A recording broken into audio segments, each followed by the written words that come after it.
Masa masih belum bergerak, masih berada di sekitar patung kuda. Tadi memang sebelumnya sudah terus dihimbau oleh polisi untuk membubarkan diri.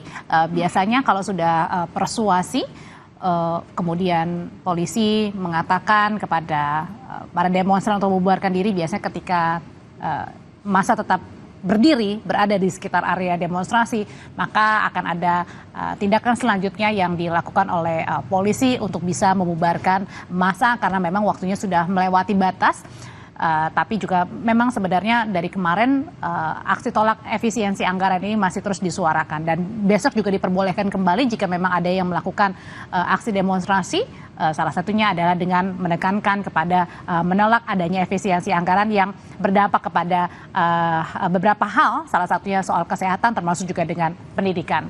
Saudara, kami kembali usai jeda, tetaplah di Sapa Indonesia Malam.